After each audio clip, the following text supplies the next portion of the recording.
만약 수학 문제를 풀다가 도저히 안 풀려요. 2시간 동안 고민을 했는데 어떻게 이거를 풀도록 노력해야 될까요? 틀렸어요. 풀면 안 돼요. 스탑. 어떤 문제도 1시간 이상 풀어가 안 되면 스탑하세요.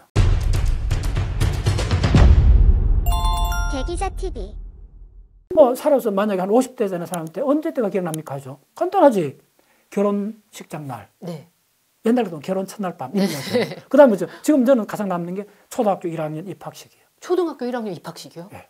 아직도 저는 초등학교 1학년 후포 국민학교, 옛날 국민학교 수학잖아요. 그렇죠. 그때 앞으로 나라에 했어요. 네. 그때 그때 봄에 약간 찬바람하고 이렇게 미지 세계를 예. 기억나세요? 나요.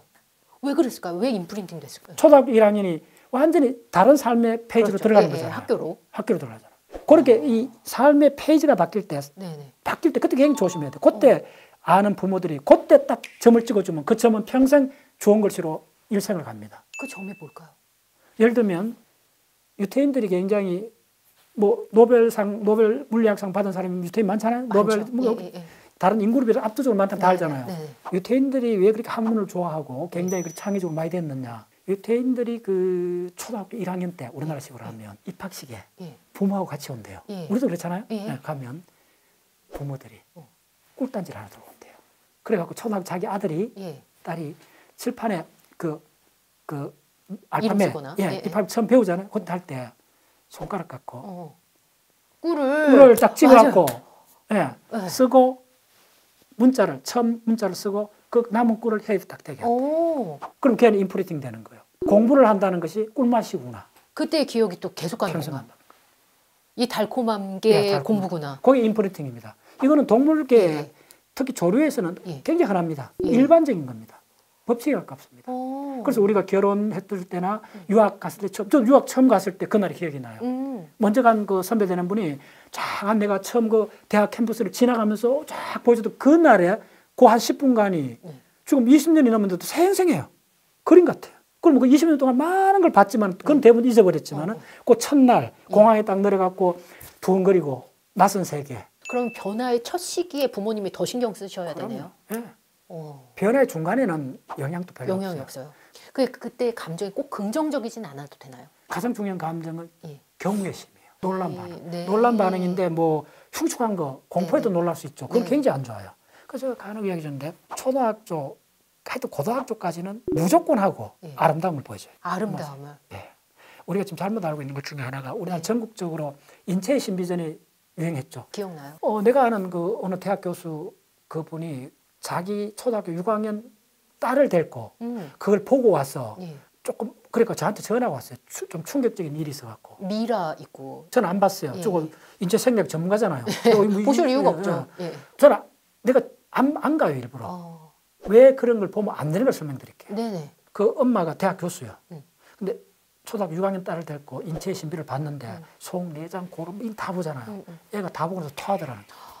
그래서 내가 엄마 보고 진짜 해서는 안 될 일을 했다고. 어른이 되면 어른이 될 때는 그걸 봐야 돼요. 다 죽는 거 보고 다 하잖아요. 안 좋은 거 보는데 그때는 다 봐야 돼요. 그럼 고등학교 졸업할 때까지는 아니야. 오히려 트라우마가 인프린팅이 되네요. 큰일 나요. 그래서 폭력물 보면 안 돼요. 우리 부모들이 진짜 봐서는 안 되는 건 폭력물이에요. 애들 따라 보니까. 보면 안 돼요. 부모도 보면 안 돼요. 가급적 보면 안 돼요. 저는 웬만하면 피 튀기는 영화 아무리 좋은 영화도 안 봅니다. 왜 돈 내고 이런 거 찍는 거야? 좋은 일도 드문데. 우리 아는 어떤 정치가 한 분이 그런 이야기를 하더라고요. 저하고 똑같은 개념을 했어요. 그분도 그러더라고. 아니 왜 공포 영화 돈 내고 찡그린 영화를 보느냐고. 그럼 굉장히 어떻게 들으면 나이 든 사람이 그런 이야기를 하면 두 가지를 평가할 수 있어요. 그래도 세상에 더럽고 지저분하고 그런 일도 있는데. 그런 게 많은데 우리가 그걸 알아야 되지 않느냐. 그때 우리가 한번 생각해 보세요. 엄마가 되면 출산에 그거 다 알잖아요. 다 알죠. 그 다음에 나이가 한 40, 50대면 사람 죽어가는 거 한두 번 보잖아요. 충분히 그건 봐요. 일부러 체험할 필요는 없다. 그럼 10대 때 보여줘야 될 건 아름다운 장면? 그렇죠. 자연이라든지? 그렇죠. 결정적입니다. 그럼 다시 했잖아요. 제가 왜 과학을 지금까지 놀랍게 즐겁게 공부할 수 있느냐 하면 내가 봤던 그 봄바람이 부는 그 보리밭이 일렁거리는 거 한 번 적 있나요? 저는 잊을 수가 없어요. 그게 인프린팅 됐기 때문에. 만약에 박사님 간접 체험도 가능할까요? 독서라든지 상상을 통해서 아니면은 비디오라든지 유튜브라든지. 괜찮은 질문이에요. 그런데 학습적으로 비디오를 통해서는 되긴 하는데 한 번 정도 했는데 강도가 30%도 안 돼요. 또 비디오를 한번 보게 되면 반복적으로 그 비슷한 걸 보잖아요. 그렇죠. 애들 많이 보잖아요. 그러면 비디오의 영상은 시각적으로 압도적이잖아요. 자, 내가 지금 이야기했던 거는 밤에 와도 조용한 봄날 저녁 무렵이든지 어스름해졌을 때 바람이 싹 불 때 아카시아 냄새 그리고 그 바다, 신선한 바다 냄새가 막 오랬을 때는 전부 다 후각이잖아요. 후각, 촉각, 청각 다 감각이 살아나지 않는군요. 그럼 시각 위주로 하면 입체. 시각은 평면이잖아요. 네네. 딱 오는 이 막막의 맥지는 평면 감각이요. 네. 뒤에서 우리가 입체를 만들긴 하지만은 근데 후각은 분위기잖아요. 후각이 왜 중요하냐면 우리를 에워싸고 있잖아요. 모든 방향에서 들어오잖아요. 네. 일단 전제 조건은 조용해야 돼요. 조용해야 돼. 그럼 외적 자극이 없어져. 그렇겠죠. 그럼 감각이 분주하지 않겠죠. 네네. 차분해지겠죠. 그 다음에 내적으로 일어난 잡음이 없어지면 고요해져요. 고요해진 게 계속되면 고독해져요. 고독해질 때 고독의 몸부림이 창의성을 폭발하는 거예요. 그럼 어떻게든 뭔가를 하려고 하나요? 뭔 생각을 하려고 그렇죠. 하나요? 그때 보세요. 그때도 감각 자극이 들어와요.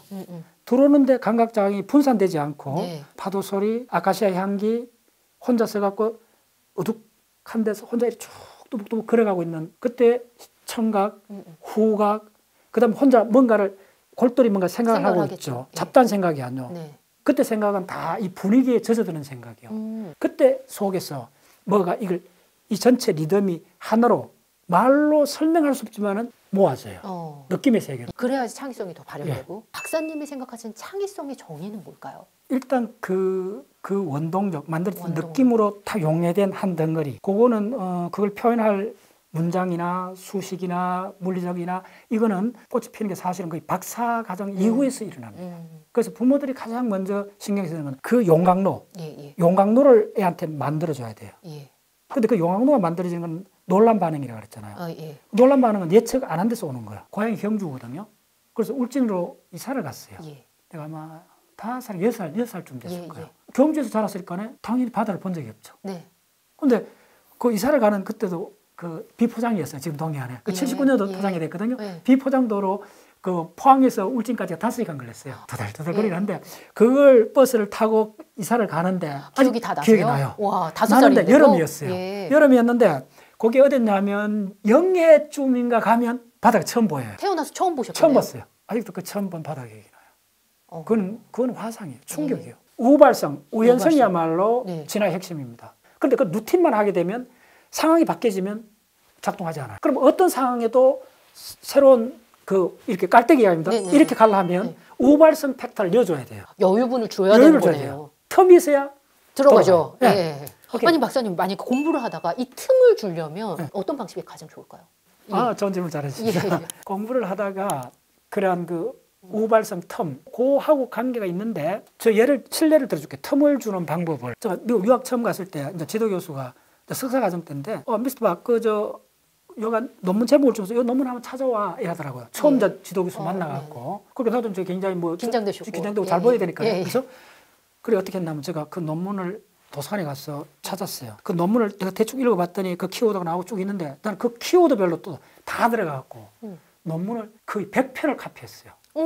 교수는 한 편을 요구했는데 교수님이 원하는 논문은 요거고 내가 조금 논문을 읽어봤더니 그 키워드 관계돼 갖고 내가 잘 모르지만은 요런 팩터들이 있어 갖고 따라갔더니 이러이러한 이야기들이 있습니다. 갖고 나머지 거의 100편입니다. 기억나요? 그 일주일 작업했어요, 제가. 그래 갖고 딱 교수님 딱 보여줬더니 교수 이러고 뭐 이런 일만 있어.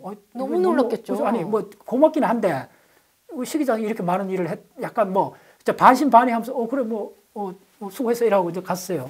근데 일주일 후에 갑자기 우리 오피스 전화 왔어요. 박 이리 와봐 하더라고요. 갑자기 교수님 얼굴 환해지면서 내 손을 잡으면서 박 너가 찾았는 그 논문에서 지금 내가 과제 프로젝트를 제안할 힌트를 하나 얻었다. 그 교수님 전혀 예상 못한 일이네요. 그 프로젝트 되면 저 석사 박사 과정의 학생 그 월급 비슷하게 줄 수도 있고 어마어마한 거든. 그걸 뭐 어마어마한 영향을 끼칠 수 있고 교수는 그걸 프로젝트하고. 그럼 더 많은 준비를 해놓는 게 도움이 될까요? 그렇죠.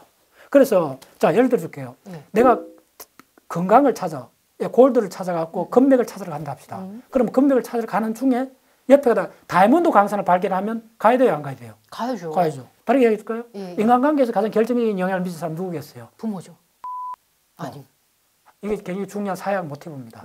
살아오면서 자기한테 가장 자기 인생을 바꿔준 사람은 자기한테 베니핏으로 자기 인생을 물꼬를 틀어준 사람은 부모나 형제보다 그걸 간접 연결이라고 그래요. 내하고 완전 관계 없는 건 아닌데 네. 조금 관계 있는 지나가는 사람이에요. 약간 관계 있는 사람. 예. 왜 그럴까요?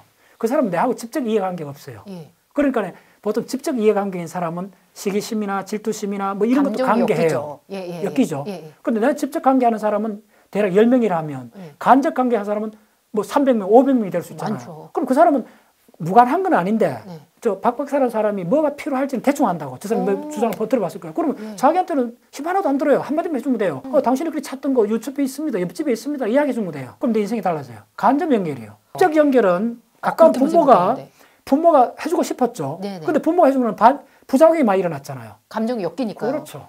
너무 푸시하니까. 쿨하게 해주는 사람은 부모 형제가 아니고 가장 가까운 친구도 아니고 가장 가까운 친구는 많은 게 연결이 돼 있잖아요. 정서가. 근데 한 발 쿨하게 떨어지는 사람은 뭐 일로 만난 사람, 그렇죠. 학교에서 지나가면서 약간 호감 가진 사람. 약간 너무 강하게 호감보다 약간 호감 가진 사람이 툭 지나가면서 저 사람이 간절하게 원하는 거는 내가 옆에 지나가 봤는데 저쪽이던데 하고 저쪽이야. 그걸 넛지라 그래요. 툭 쳐주면. 그 넛지에 또 여유를 줘야 되겠네요. 그렇죠. 다른 사람하고도 관계를 잘 지내고. 그걸 공학에서 여유도라 그러고 마진이라 부르고 안정도 설계할 때 항상 마진을 줘야 돼요. 행주 깍짠처럼 하면 융통성이 없다잖아요. 그래서 텀, 융통성 그걸 어릴 때 훈련시켜줘야 돼요. 그럼 텀, 융통성이 많아지면 카오스가 해져요. 분포를 보면 그게 많은 애들이 많아요.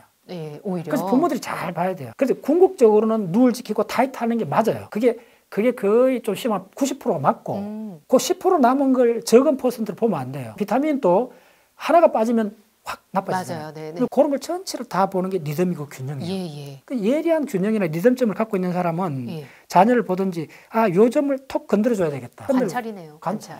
다시 요약하면 파이프로 끝난 사람이 7, 80%다. 일단 그것을 벗어나면 해도 성공한다. 그럼 그것을 벗어나는 방법은 다른 세계가 있다는 걸 알아야 된다. 그럼 내가 갇혀있다는 걸 깨달아야 된다. 웬만큼 공부만 해도 자기 전공에 갇혀있게 돼요. 그때 간접 연결해 있는 제3자가 툭 던지는 말이 인생이 바뀔 수가 있다. 만약 이거를 아주 좁게 만약 수학 문제를 풀다가 이 문제가 안 풀려요. 2시간 동안 고민을 했는데 그랬을 때는 외부의 도움이든 이 방법으로 어떻게 이거를 풀도록 노력해야 될까요? 네, 오늘 질문 잘하십니다. 좋아요. 2시간, 3시간 풀다가 안 풀리잖아요. 안 풀려요. 틀렸어요. 풀면 안 돼요. 스탑. 여기서요? 스탑. 어떤 문제도 1시간 이상 풀어가 안 되면 스탑하세요. 옛날에 우리 70년대 학번들 성문종합 영어 있죠. 성문종합 챕터가 한 20개 정도 되잖아요. 대부분도 수학책 그렇게 돼 있잖아요. 영어도 그렇잖아요. 성문종합 영어 챕터가 20개 있다 합시다. 대부분 친구들이 어떻게 공부하느냐. 챕터 1장 본다. 그럼 자꾸 모르는 단어 나오잖아요. 그럼 콘사이즈 찾아가 다 적어요. 막 적어. 1장 다 알았어. 굿. 흐뭇해. 2장 넘어간다. 다 모르는 거 문법 다 찾아가 다 형용사 다 찾았어. 흐뭇해. 3장 넘어간다. 그때 좀 한 일주일 지나죠. 근데 뻑뻑해지기 시작해요. 지쳐요. 최악의 학습법이에요. 어떻게 해야 되느냐 하면 1장 봤어. 90% 몰라. 상관없어요. 그 모르는 단어 몇 개 체크하면 돼요. 그 2장 무조건 중요한 넘어간다는 2장으로 간다는 거예요. 넘어가는 거예요? 30분이라도 넘어간다는 거예요. 빨리 넘어간다는 거예요. 그러면 자 하루에 한 장씩 넘어가요. 20일이면 끝나죠. 그럼 그 사람 마음속에 뭐죠? 어쨌든 구멍 벙벙 나도 한번 끝냈다는 느낌이 생기죠. 그 다음에 리턴. 다시 1장으로 가는 거예요. 그럼 처음에 자 30% 끝냈다 합시다. 두 번째 가면 자 모르는 단어가 좀 줄어들겠죠. 끝까지 내가 가봤잖아요. 핵심은 끝까지 가봤잖아요. 그러니까 느낌이 아는 거예요. 그 다음 장이. 갈 수가 있는 거예요. 다시 리턴해요. 세 번째 가요. 세 번째 가면 이제부터는 70% 알게 돼요. 그래요? 구멍이 메꿔져요? 몇 가지죠. 구멍 메꾸는 재미가 있어요. 빡빡이 간 친구는 가다가 불도저가 눈을 밀다가 휘발유가 다 돼버린 거예요. 공부는 스케치하는 거다. 풍경화 그런 거지. 어떤 미술가가 곧장 유화를 그리느냐고 스케치 밑그림을 그리지. 스케치 특징이 뭐예요? 쓰다가 지울 수 있다. 틀리는 걸 사랑하라. 제발 뭘 암기를 할 때 완벽한 걸 싫어하라. 최근에 암기했던 게 뭐셨어요? 그 어떤 지명을 하나 암기했어요. 그래서 지금도 보세요. 지금도 기억 잘 안 나잖아요. 이런 거 보셔야 돼요. 여기 이제 공부되는 거예요. 기억이 안 나. 근데 벌써 기억을 해야 돼. 이렇게. 그거 한 번씩 보냈어요. 잘 안 돼. 근데 지금 해볼게요. 만티에아요. 당연히 처음 들어보죠? 처음 들어봐요. MANTINEA. 이거 그 일주일 걸렸습니다.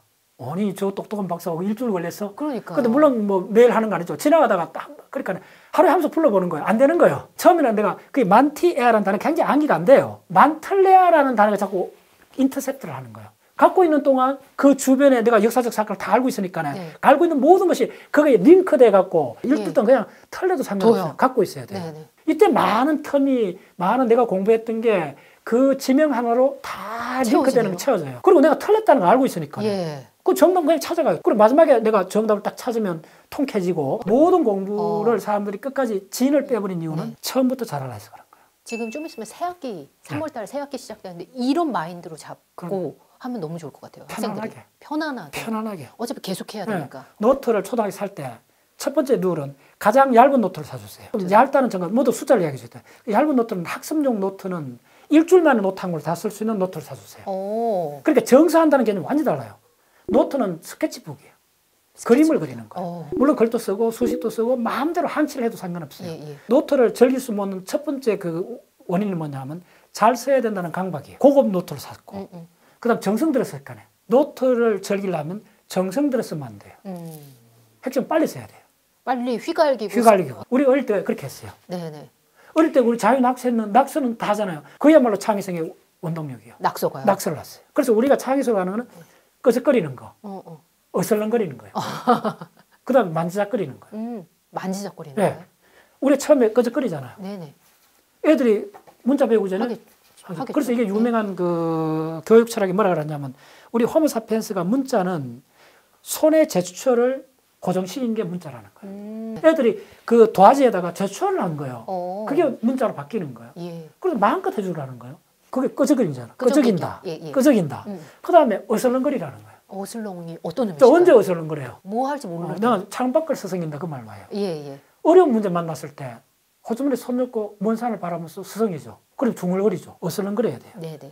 그래서 지금은 어슬렁거리는 사람이 사라진 시대예요. 좀 더 스마트폰에 뭐 빠져 있어서. 근데 옛날에는 달밤에 물레방가 부분을 어슬렁거리는 사람이 있었어요. 그걸 한량이라고. 네네네. 들어보셨죠? 옛날에 그러잖아요. 네, 한량이 생각한 거예요. 한량은 어슬렁거리는 사람이잖아요. 뭐 재밌는 이야기거리가 없을까?